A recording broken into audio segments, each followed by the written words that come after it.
Welcome to Chalk Talk, where we talk stocks with you and you and me and you. Welcome for everyone new, and thank you for coming back if you're not new. You should take a shot every time we say welcome. Yes, it's a game, except you'll lose immediately. You'll be drunk within the first 30 seconds. Anywho, welcome back to another episode of Chalk Talk. If you've never been here before, welcome. Today's episode is about PayPal, ticker symbol PYPL. PayPal?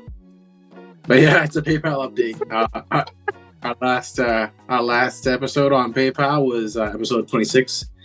So if you haven't checked that out and you want to follow along PayPal updates, that's the last one. So yeah, November 3rd. Anywho, yeah. Yeah, PayPal. Yeah, so since our last episode of PayPal, well, PayPal has a new CEO, Alex Chris. Indeed. So yeah, they have a new CEO, and a very good last earnings, and but a lot of people, it seems, there is not many analysts that follow PayPal that seem to be middle of the road, bullish or bearish, I guess neutral. They're either extremely bearish or extremely bullish. Mainly due to the fact, well, the bearish ones, mainly due to the fact of Apple Pay. Okay. Oh, yes, I did see that. Yeah, because how easy Apple Pay is to use and how many people have iPhones, etc. And that PayPal is a little bit more of a pain. It's an app. Yeah. What I did not expect. Okay. Apple being competition at this point is expected because it's so commonplace now and it's accepted everywhere almost. But what I did not expect was that one of the driving forces in PayPal's revenues is Temu. And I think I'm saying that right. But Temu. Oh. Yeah. People out here shopping on discount Temu. And you know what? I know it has to be real because even my own sister said she bought from Temu finally and used her PayPal account with her PayPal credit card or whatever it was, whatever card PayPal has. And so I'm like, wow. Chinese online marketplace. Yeah, Temu in direct competition with Shein. I don't see another one. I don't know if I'm Shein. But yeah, Temu like crashing the market, the e-com market, and uplifting PayPal. Did not see that one coming at all. So yeah, me either. I didn't know they had like a partnership going on with Temu, but that's that was a very good idea. I mean, they're from China, so there's a lot of people who, obviously, as you know, China being one of the biggest populations in the world, but they have their Chinese culture is very money and buying things oriented. So especially now that they're growing economy, well, kind of not really right now in the second, but overall. But anyways, yeah, and now like with more people using Temu here or in this part of the world, so it's definitely going to bring in a lot more revenue for PayPal. Yeah. You said, PayPal credit card too, right? Yeah, I think it's a PayPal. Or was it a PayPal card? debit? She said PayPal card. Probably use more like a debit. I'm trying to check on it now. But yeah, so I don't know. PayPal doing things, taking over markets with Temu. I mean, here they said Apple Pay continued weighing on branded checkout share in October as outgoing web traffic from key merchants remains lower versus historic levels. So their traffic is lower due to Apple Pay, but the rising popularity in U.S. Chinese online marketplace Temu has been beneficial to PayPal and was a positive catalyst in quarter 3. In fact, international volumes exhibited a healthy increase in quarter with FXNTPV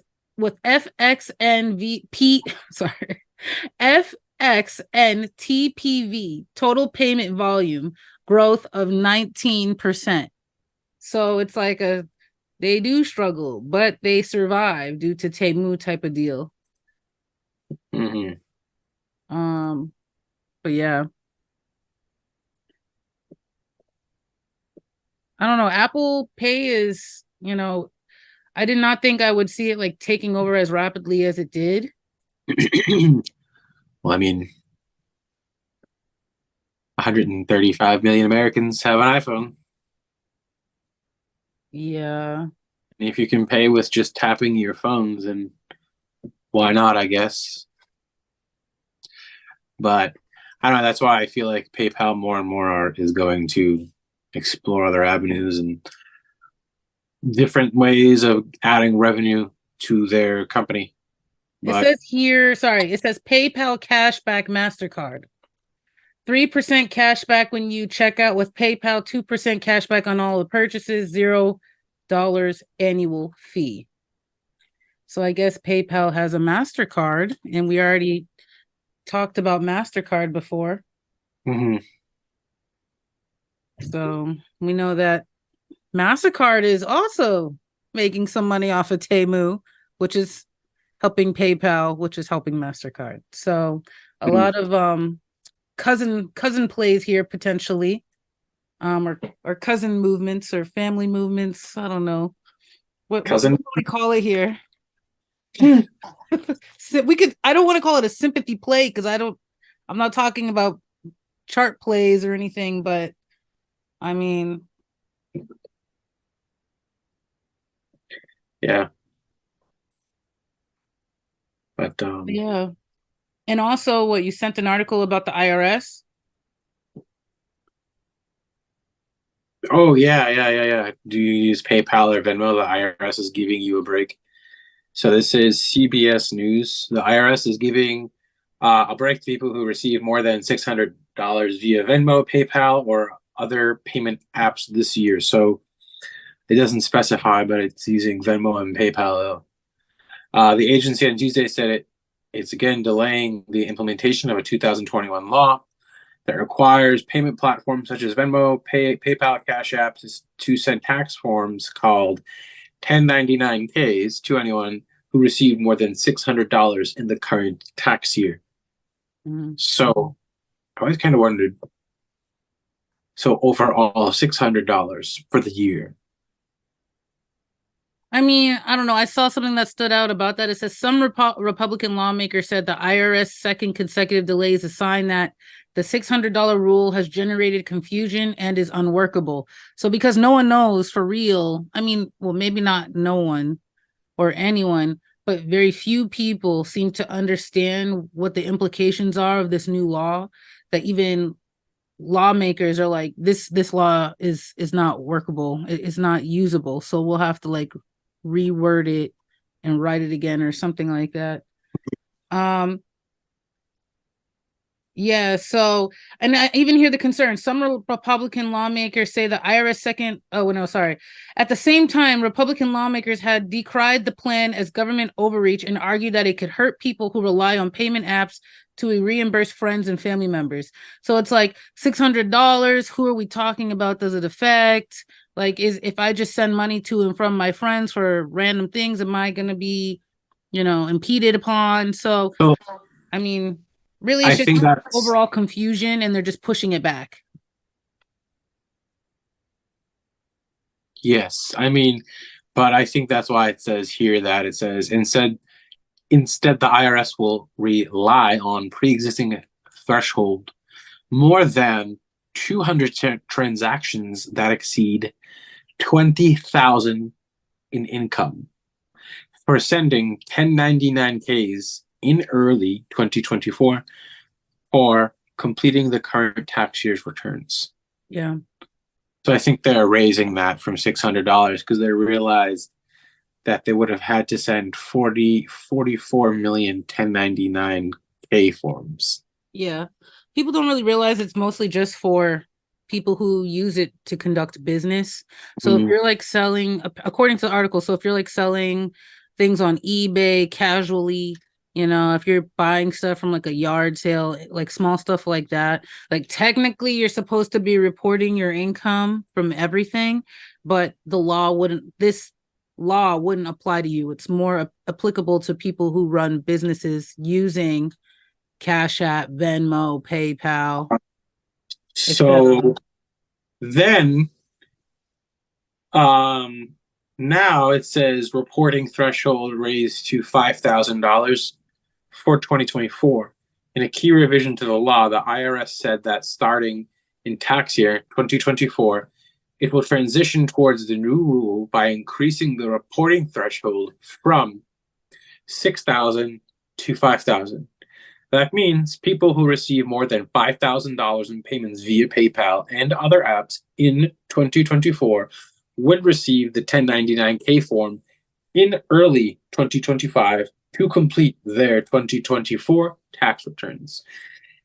In 2025 tax year, the threshold will then be stepped down to $600 unless the IRS makes additional changes. Right. So This year's 20 grand, 2024, it's 5,000. 2025, they're going to say, hey, now it's $600 unless we decide we change our mind again. yeah. So I think that they're saying a bunch of stuff but saying nothing at the same time. So I think they're just like, oh, we need to take a pause because there's a panic. And because also, yeah, too, I was reading that there was the rule had sparked significant pushback from online selling platforms such as eBay and Etsy. mm-hmm. So people who sell, and I'm sure those are just to name a few, like people who also they're selling like I don't know, maybe on Amazon too, if you're using PayPal or Mm-hmm. Cash Apps or Venmos, whatever to get paid. Everyone's using it nowadays. I went to get a haircut and I literally paid through Venmo. They had their own QR code, and I said, "Hey, do you take card or Apple Pay?" And he was like, "No, we only take cash or Venmo." Yeah, that's So I just did the QR code and I paid them through Venmo. yeah. So I'm sure it's going to piss off a lot of people. If I think they should stay with like 20 grand. I think that they should have to make it a thing, right? Mm-hmm. Within each like payment Cash App, so whatever, Cash App, Venmo, PayPal, etc., right? And then I think you should have to register. So for example, if you're an individual, you have an individual like account for your PayPal or Venmo or Cash App, and then you have ones for businesses. So like for people like us, it could be like a $5,000 threshold. Like, okay, yeah, you rely on paying whatever bills or getting a haircut or paying friends and family back or sending monies for gifts. Like, hey, happy birthday, it's $100, Jimmy. That should be 5,000 in my opinion, and then maybe do like that 20,000 plus threshold for like businesses. Like, hey, the barber down the street uses Venmo, Mm-hmm. 20 grand. So I think it's super unrealistic just to be like blanket, do 20, 25, $600. Like that's not that much money. Yeah, well, I mean, people would have to be willing to register what their payments are. And if you're trying to do any form of tax evasion, then you're not going to label your payments as such. So then it kind of sounded like they're going to rely on Venmo, Cash App, and all those apps to send people who use them 10, what was it, 1099? 1099Ks. 1099Ks. But then it's like, well, then now it's up to them to decipher what your purchases are meant for. So it's just kind of like convoluted. It should be an overall threshold in my mind of like, if you send money back and forth more than like 25K, then you got to report it to the IRS. Because I don't think the average person using Venmo, Cash App, or anything like that is using everyday life to send money back and forth on those apps more than 25K. But here's the kicker. I mean, I'm sure you could evade even that if you just split it up over the different apps. You're like, okay, I'm only taking Cash App for 3 months of the year, and I'm taking Venmo for 3 more months of the year. I use a lot of Venmo, and then second maybe Cash App. But between like sending and receiving, definitely not 25,000, but I'd say at least a solid 4 or 5K a year that I like send / receive through apps. I'd say a good solid 4 or 5K. I think that's too low because if I'm, for example, rooming with someone and I need to send rent to them every month, Oh yeah, that's true. So it's just swapping hands and say like our rent is like 4K or 2K, that's at yeah, least 12K minimum. yeah. Or like I if I was sending 1K, it'd be at least 12K a year right there. Boom. And yeah. then they're hit for taxes just because they were collecting my end of the rent. So it's I think 5, 6 is too Yeah, low. probably. I I'm probably gonna spent go more with like business 15. numbers like 35K, 25, 35K, I think Yeah, is okay. I guess some years and then yeah, maybe I was doing like 15, 20K or It just makes sense to me. Like if you're making business numbers, if you're making business money, then that should be like Venmo, that should be triggering Cash App or whatever and be like, okay, they did $35,000 in income this year on this one app. That's a flag. But anything like smaller than that, I'm like, it was rent. It was rent, buddy. I was just trying to pay my rent, and now I'm getting taxed for paying my rent. Why? but anywho, yeah, it's gonna hurt not only people but businesses, eBay's, Etsy's, Amazon's, PayPal's, Cash App's, Venmo's. So I think it's gonna have a lot of pushback, and they're gonna end up removing the 2025 $600 one again. But I don't know. That's just my opinion. But anyway, back to PayPal. This Yeah. I just wanted to just do a quick. So there's all different types of new analyst ratings for PayPal. Oh A no. lot of them, like a lot, a lot, a lot. So the last price in our last episode of PayPal was 55.06, which would have put us at November 3rd. Um, so analyst price targets, though still bullish, have dropped a little bit. Mhm.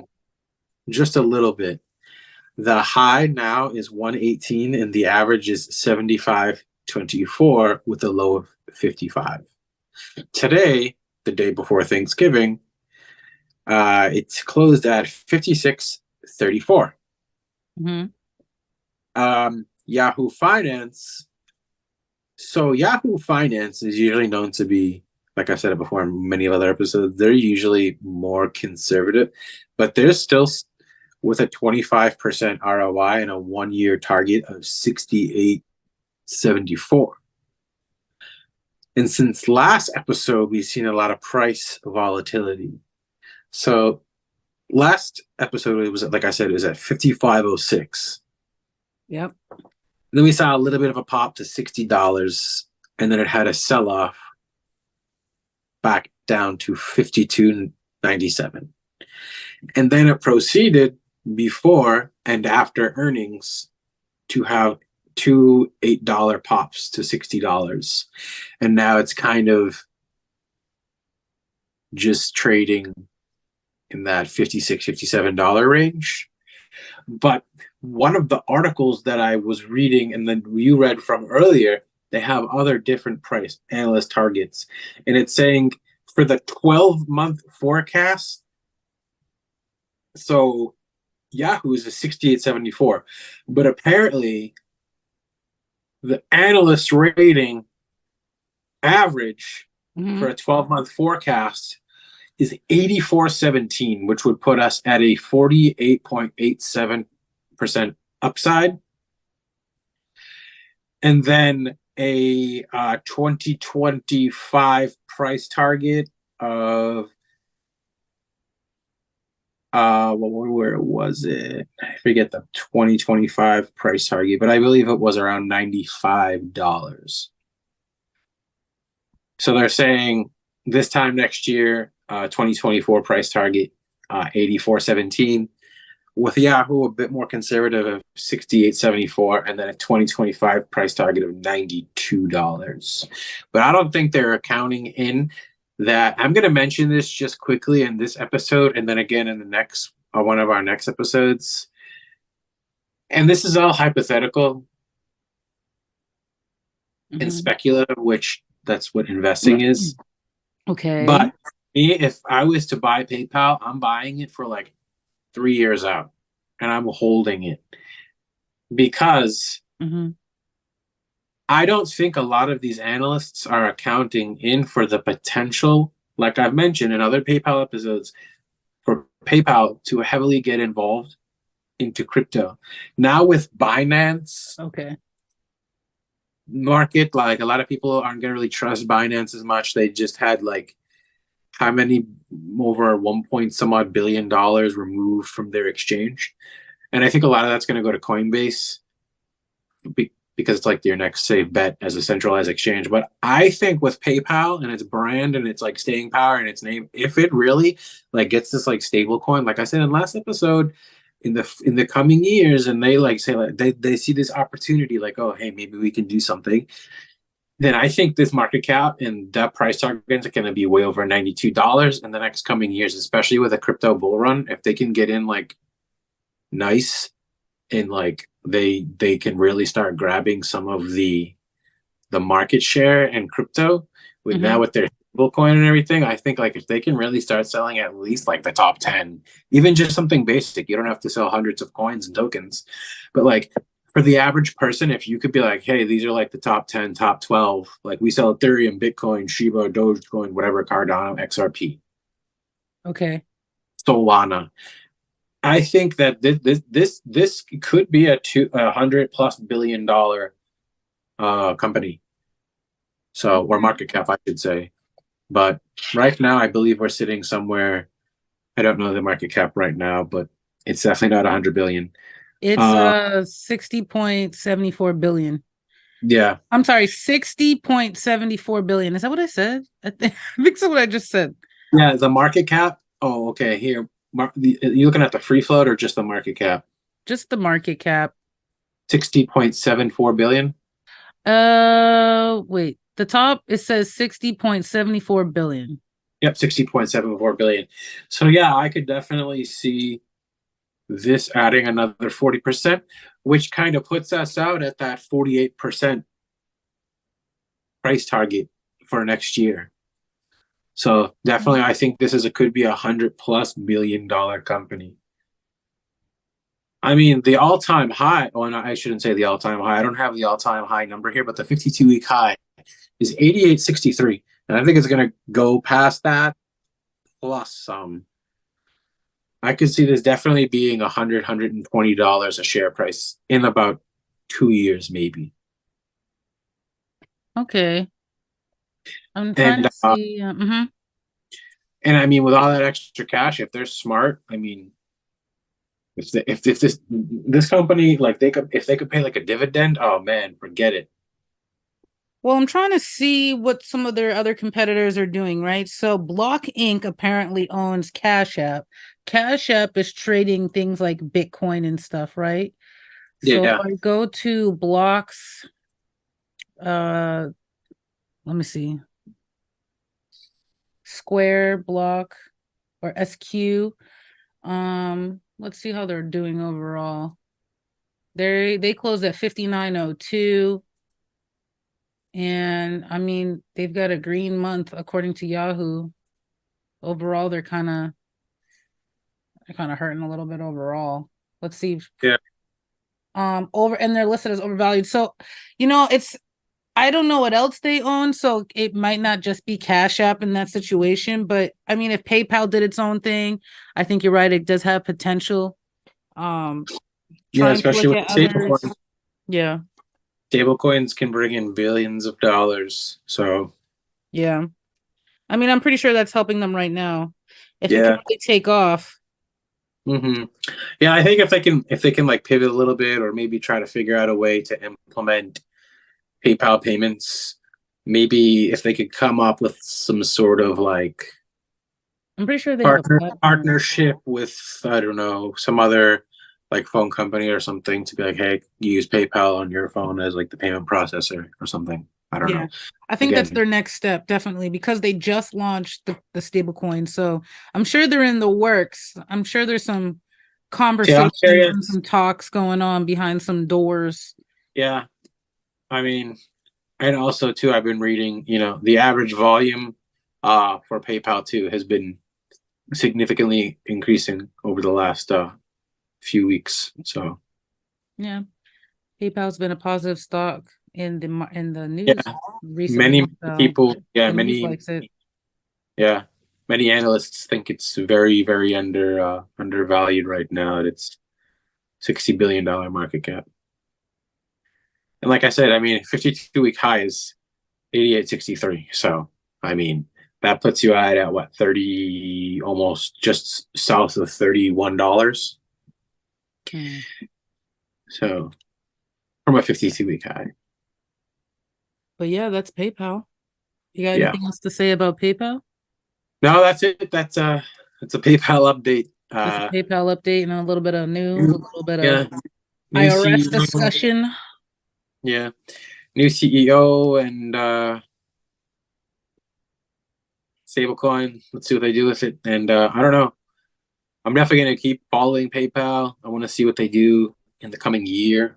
Uh, and I want to see if the stock can get where I think it can go, 85, 90 plus. So let's see. Yeah. I mean, even Webull has it as a buy 40%, hold 40% strong by 21. So it's not even near its high of 118. And who knows where it will go and for how long. But I do think it does have the long-term potential. Yeah, But it's not a short-term play at all. I don't think it's a I think short-term yeah, no, play. no, not short term. But yeah, I think if you hold this stock a year or two and you're patient, I think you could be rewarded 80, 90 plus. But I Yeah. mean, I think that those prices will come sooner than 2 years, 80, Hmm. 90. But Yeah. Well, I thanks think for yeah, yeah, within that'll be like within like a year. yeah. Well, thanks for tuning in. Yeah. Not financial advice, financial entertainment. I hope you enjoyed the conversation about PayPal. I'm always curious to hear what other people have to say about PayPal and its rise to fame. So if you The want to Elon share, share. If not, just yeah. the Elon Musk project that's still going on. Oh my gosh, Elon Musk's baby.